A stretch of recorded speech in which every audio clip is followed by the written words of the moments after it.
So ma'am affair का मतलब क्या होता है? सिर्फ बॉडी का कनेक्शन या कुछ और भी?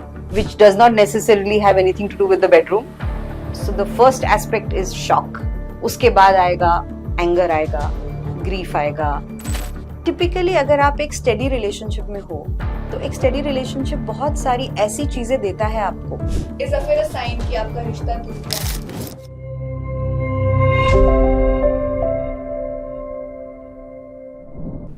हेलो गाइस, मेरा नाम सुहानी है। अगर किसी सेलिब्रिटी के नाम किसी और के साथ जुड़ जाता है तो गॉसिप का लेवल ही अलग हो जाता है। पर क्या अगर यही चीजें नॉर्मल शादी में हो तो हम क्या उसको समझने की कोशिश करते हैं या फिर डायरेक्ट जज करते हैं? अफेयर का नाम सुनते ही लोग शॉक हो जाते हैं और जजमेंट तो स्टार्ट ही हो जाते हैं कि बेशरम है या फिर गलती उसकी है।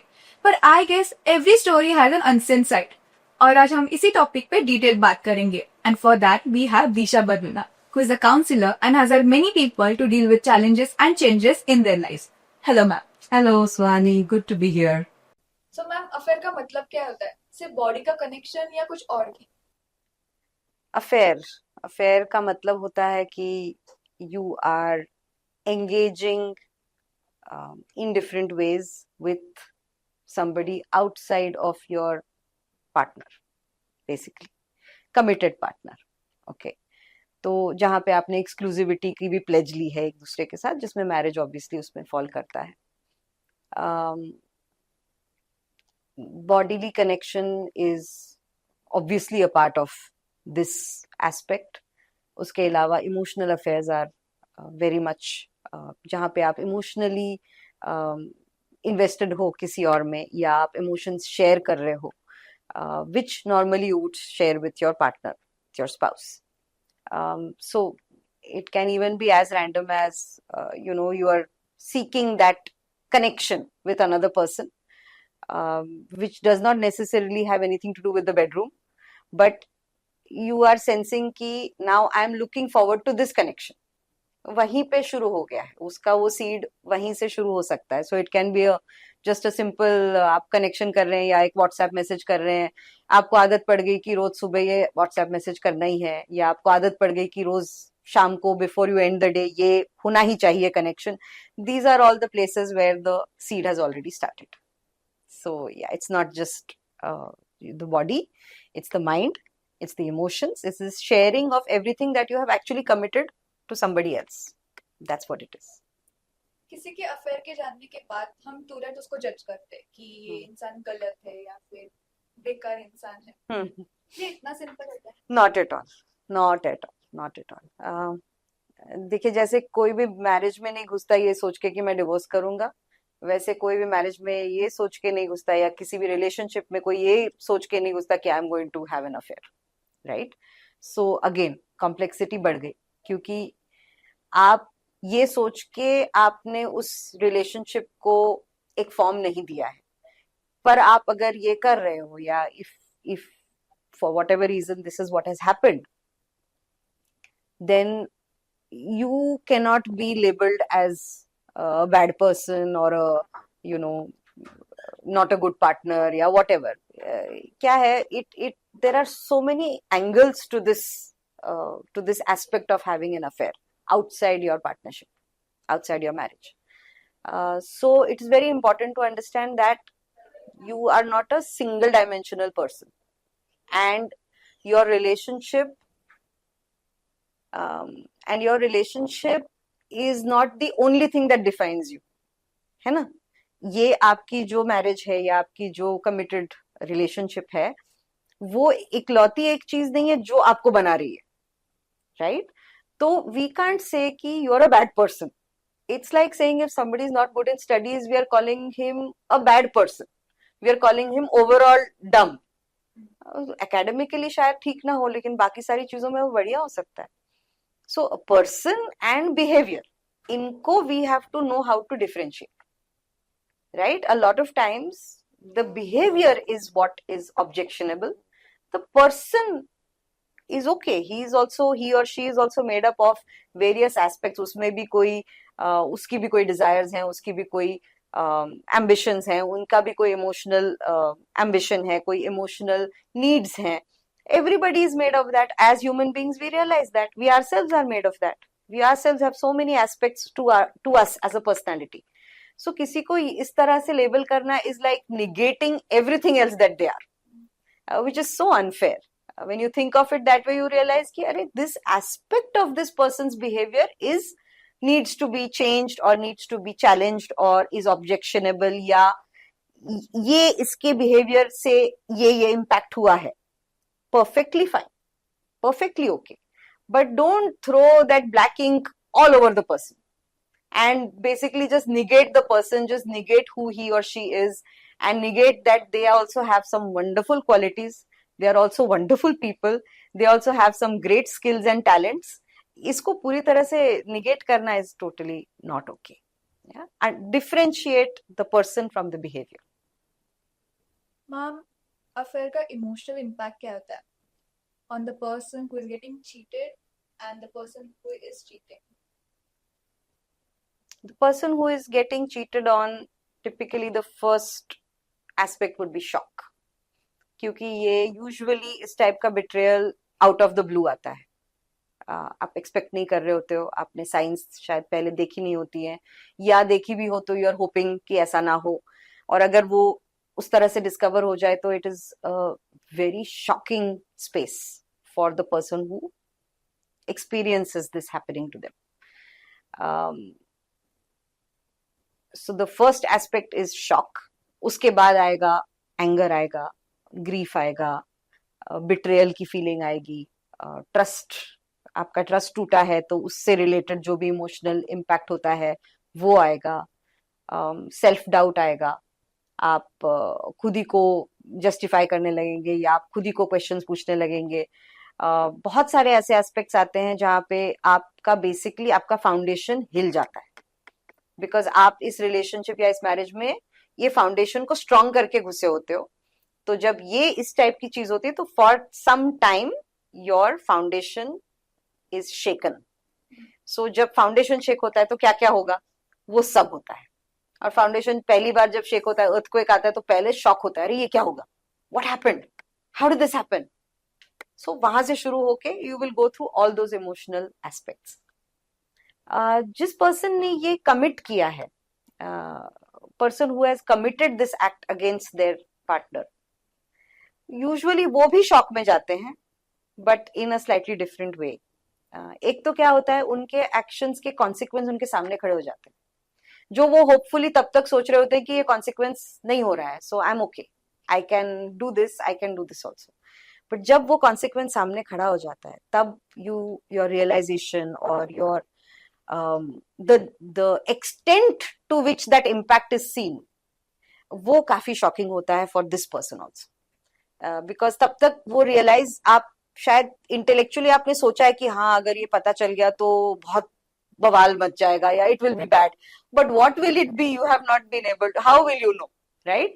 तो वो it can go in any direction, like your spouse might और your partner might throw a tantrum, or they might try and harm themselves, or they may try and harm you, or they may leave, or they may inform your family, or it can be very extreme steps, because वो shock में है, वो person shock में है, वो shock में क्या करेगा उसको हम आज नहीं प्रेडिक्ट कर सकते.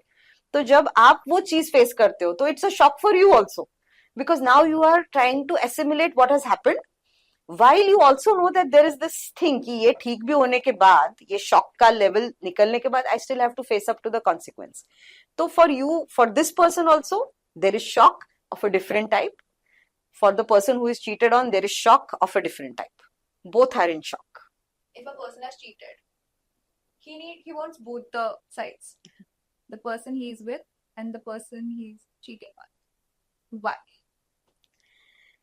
टिपिकली अगर आप एक स्टेडी रिलेशनशिप में हो, तो एक स्टेडी रिलेशनशिप बहुत सारी ऐसी चीजें देता है आपको, जो आप एक जो कह सकते हो which supports you in your life.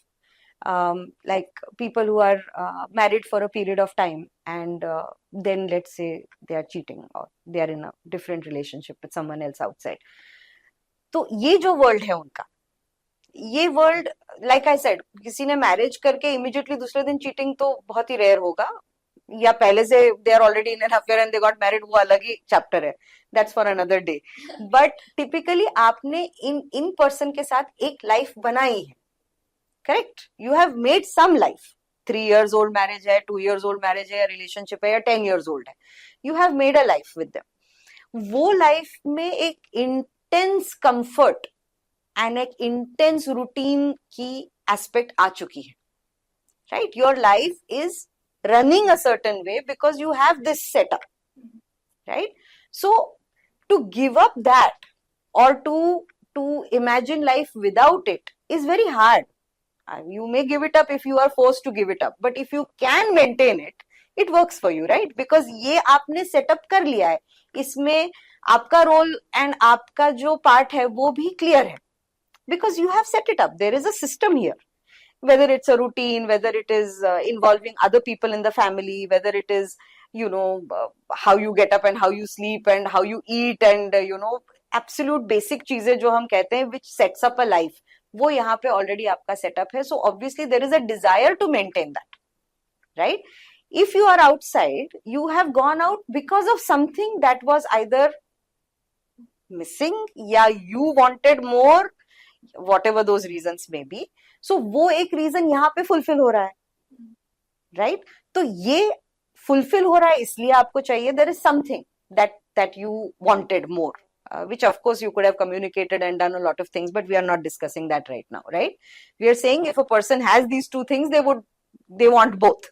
So the reason they want both is this. यहाँ पे आपका एक set stability है, एक known aspect है, एक comfort है, एक रूटीन है, एक अंडरस्टैंडिंग है कि ये ऐसा ही चलेगा, this is how this is. So it is desirable, because again I always say this, human beings hate change. Okay, so if I have set up a system over 3 years, 5 years, 10 years, then I am happy with that system. I want it to continue the way it is. This obviously, because of some reason, I have found this. So obviously it is fulfilling some need of mine जो शायद यहाँ पे मैंने explore नहीं की, या वो unmet है, जो भी है.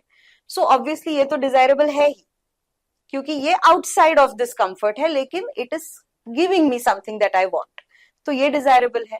That's why typically a person will want both. या इज अफेयर अ साइन कि आपका रिश्ता टूट रहा है? अफेयर इज अ सिम्टम, ठीक है ना? सिम्टम है. किस चीज का सिम्टम है? कि डेफिनेटली कुछ something needs to shift, something needs to change, something is not going fully in the direction that the couple would like to go it in, to take it in. So it's a symptom. So as a symptom, हम symptom को देख के जब हम देखते हैं कि symptom की वजह से, what is the root cause of the symptom, if you work on that, then there is a chance to understand whether ये रिश्ता टूट रहा है या टूट चुका है, या क्या हम इसे सैल्वेज कर सकते हैं. तो वो रूट कॉज में जाना पड़ेगा. ये सिम्टम है, ये सिम्टम लेके आप जा सकते हो थेरेपिस्ट के पास, काउंसलर के पास, साइकोलॉजिस्ट के पास, जहां पे आप बोल सकते हो ये हमारा सिम्टम दिख गया है, अब हम क्या करें. So you can then understand what is the root cause और the causes of why this symptom has appeared in the first place. And then once you identify the cause, you can understand whether it can be saved, whether it is in the process of breaking and so we can save it, or it is actually broken many years ago but you are continuing it. But affair के बाद क्या सब कुछ खत्म हो जाता है? Mainly trust. No doubt trust is very badly impacted. See, we can't run away from that fact. It's a tremendous betrayal, right? However, having said that, there are couples who manage, they salvage it, they make a recommitment to each other and they find a way. So again, just like marriages, just like anything that two human beings kind of decide to do together, it's a complexity. It's not a simple this plus this equal to this. हम mathematics यहाँ नहीं लगा सकते. Every case is unique. Every case has different aspects impacting it. Okay, so there are cases where people have found a way to salvage it, recommit and carry on. There are cases where people are like nothing doing, इसके बाद हम आगे बढ़ ही नहीं सकते. वैसे भी cases होते हैं, दे गो इन फॉर अ सेपरेशन और अ डिवोर्स और anything whatever works for them. So whether this equal to बंद ही हो गया, खत्म ही हो गया, टूट ही गया, you can't say that until you examine that root cause and understand where this has come from.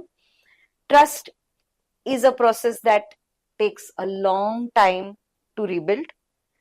Healing takes a long time to rebuild. So if the couple chooses to recommit to each other, they need to be prepared for a long run, a long haul. फिर आप ये नहीं कह सकते मैं अभी 3 महीने से ट्राई कर रहा हूँ या कर रही हूँ फिर भी मुझे ट्रस्ट नहीं कर रहे. You have to be ready for a really long innings because you have hurt the relationship in its very foundation. किसी बिल्डिंग में फाउंडेशनली आपको इतनी आपने वहां पे वुंड इन्फ्लिक्ट की है कि अब हम बिल्डिंग संभाल रहे हैं, right? We want the building to stay. That means we have to very delicately work in the foundation because building is already standing, right? So it's a very delicate work. It takes time. It takes tremendous effort in the sense of your recommitment and recommitment and recommitment. You cannot say I have committed now, you trust me from tomorrow. ऐसा नहीं चलता है. And it takes again here professional help really works because lot of times जब कोई couple इस काम पे काम करना चाहता है, इस चीज पे काम करना चाहता है, they also many times require to work on themselves individually and independently as well. आप कपल बनने से पहले इंडिपेंडेंट इंडिविजुअल्स हो, है ना? सो अगर ये सिम्टम आपके कपलहुड में आया है तो बहुत ज्यादा चांसेस हैं कि as an individual you need to focus, introspect, make changes and recommit to your well-being as an individual so that the version of you that goes back into that couplehood is a much more evolved version of you. फिर हम देख सकते हैं कि यहाँ पे काम हो सकता है या नहीं. True words, ma'am.